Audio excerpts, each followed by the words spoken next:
tayo ngayon mga kamarites. Magmamarites na naman tayo.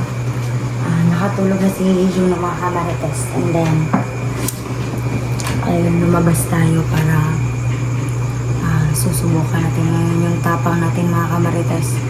Kasi nga, wala na dito si Patrick. So, tayo na ngayon yung magsisilbing gwardiya dito or guard dito sa bahay ngayon.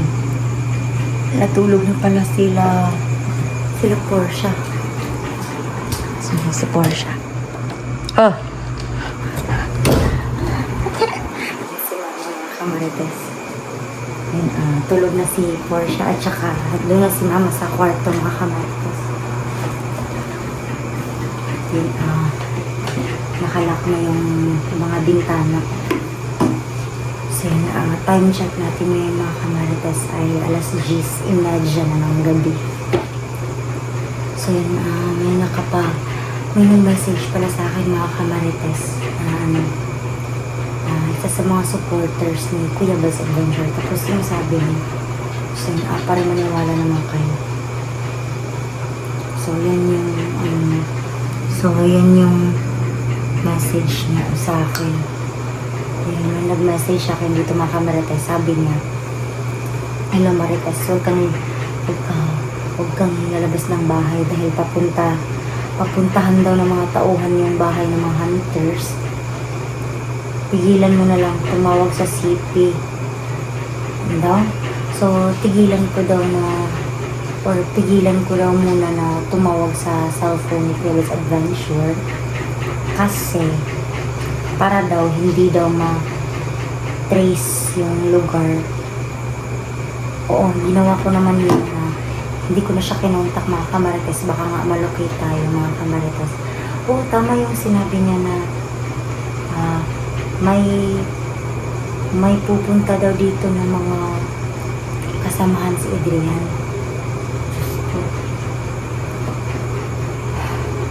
Yun yung narinig ko sa video niya. Tapos, sabi pa niya dito, sabi ni Kuya Baz, hawak nila Adrian ang CP niya, kaya paggabi, huwag na daw lumabas.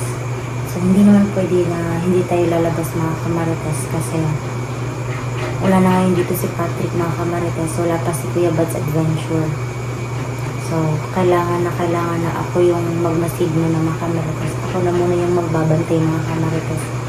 Kahit na nakakatakot yung lugar, yung paligid naman dito ay dapat na maging matapang ka.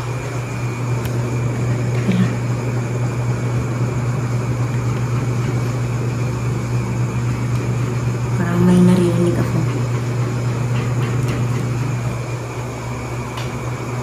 So yun, may naririnig tayo. So yun, so sinabi ko naman na nakakatakot naman pala yung banta sa atin ni Adrian mga kamarites na magpapapunta siya dito ng kasamahan niya. Ay Diyos ko, liblib pa naman yung lugar namin dito mga kamarites. Tapos sabi pa niya, kaya nga mag-ingat kayo dyan at huwag lumabas ng bahay. Dahil delikado nga pamilya ng mga hunters. So, ibig sabihin ng mga kamarites, hindi lang ako ang punteriya ng mga kasamahan ni Adrian mga kamarites, kundi pati pala yung pamilya ng mga ibang hunters. Diba?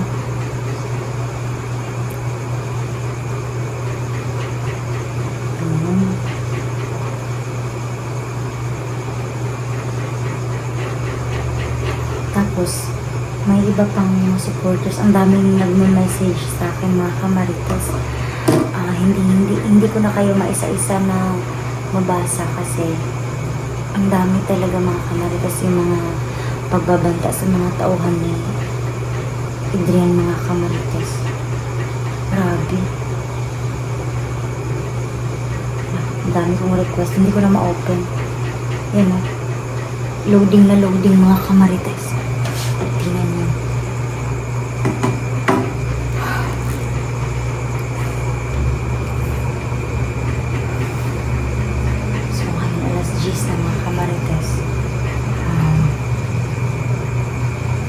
magsisimula na tayo na magbantay mga kamarites. So yun, hindi ko na ma-open yung ibang messages ng mga supporters ni Kuya Baz. Walang, loading na loading talaga siya.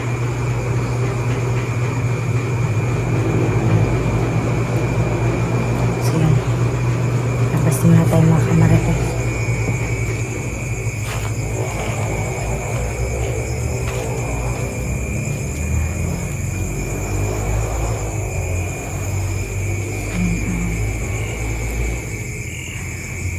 Nakakatakot pala sa mga banta ni Adrian mga kamarites. Sobrang nakakatakot yun kasi isa yung pagbabanta sa pamilya ko at saka sa ibang hunters. Teka lang. Yan na naman tayo mga kamarites. Tingnan mo yung mga kamarites.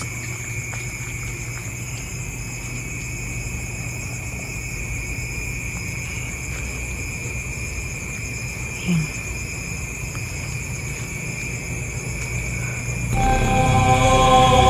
Parang yung saging gumalaw.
Yun yung patunay mga kamarites na kapag full moon mga kamarites.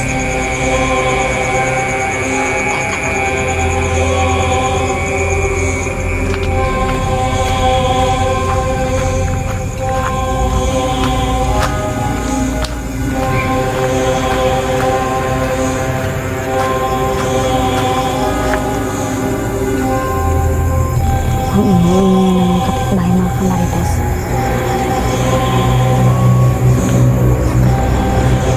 Yun. Teka lang. Sa abandonadong lote mga kamarites. Teka lang, hindi ko siya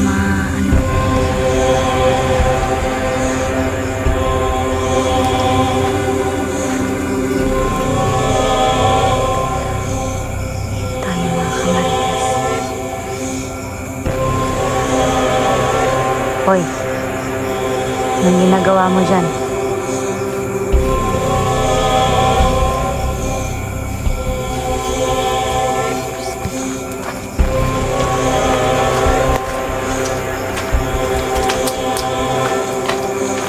Sana na naman mga kamarites. May pailaw-ilaw na naman.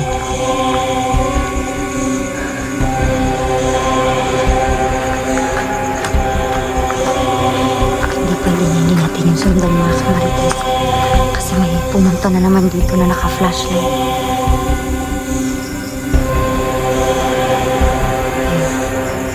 Parang bumisita lang siya. Parang gusto niya lang magmasid.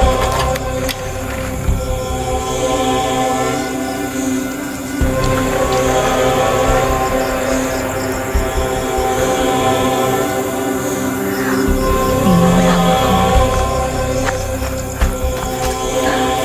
Pumasok na tayo mga kamarites kasi nagising si John. Halika na! Halika na! Tara! Halika na! Yun mga kamarites.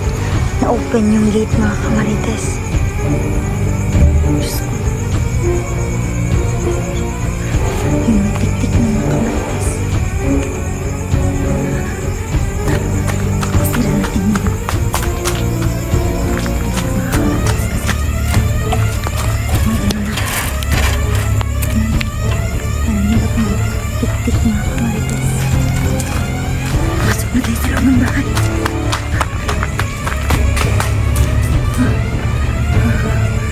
Tingnan mo mga kamarites, na-open na naman yung gate. Ano yan?